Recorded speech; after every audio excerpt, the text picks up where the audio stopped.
evolution. It's how every single species on our planet came to be. 200 years ago, the scientist Charles Darwin proposed how evolution causes variations in a population. This would take place because nature often selects which individual is more fit for the environment they live in. Basically, Darwin believed that individuals who have characteristics favored by their environment would be able to survive and reproduce, passing their genes on to future generations, which would cause species to change over time. While natural selection often chooses which individual gets to reproduce and which don't, humans can actually also do the same. Now, this would be called artificial selection. This occurs when humans select for the desired trait from their species' population.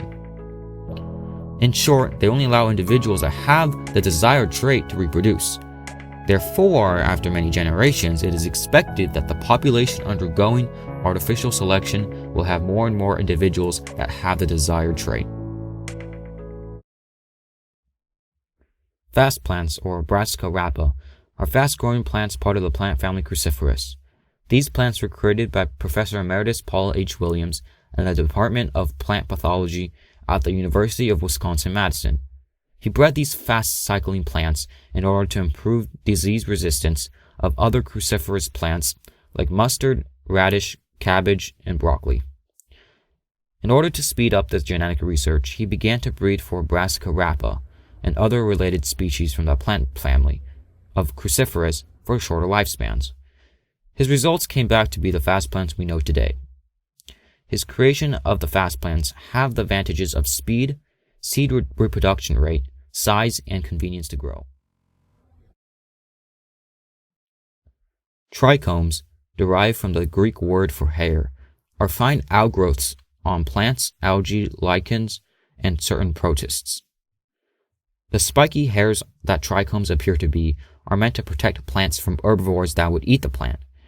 A high trichome density in a plant helps its chances of survival because herbivores are less likely to consume it since they don't prefer eating lots of hairs and spikes.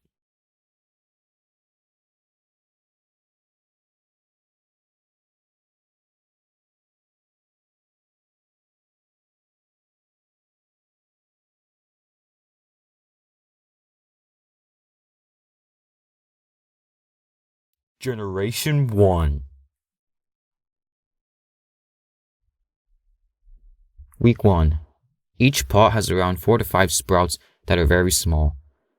They appear to have 4 leaves on each sprout and have a short stem. Week 2. The stems of the plants have grown much longer and each of the 4 leaves on the plants have also grown larger. Some plants are also growing jagged edges on their leaves. Week 3. The stems of the plants have grown even longer and some leaves are turning a pinkish shade. Also, there is a slight slant in some of the plants and little flowers are growing on the stems. Week 3. We are counting the trichomes on each of our plants using magnifying glasses and flashlights. The plants with no trichomes are cold. Here is a step where we also pollinate our winter plants with other winter plants.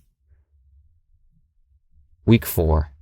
We added support beams to our plants and tiny seed pods are appearing. Week 5. The plants are now yellow and we extracted the seeds. Generation 2. Week 1.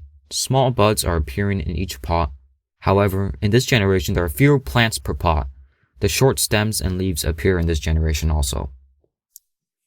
Week 2. The stems have grown much longer and more leaves are appearing. The trichomes are now visible. Week 3. Some plants are growing pinkish leaves and flowers are showing up. Week 4. Plants have grown even more and are starting to slant. Week 5. Lights are turned off and watering is stopped. Plants are yellowing and seeds are extracted.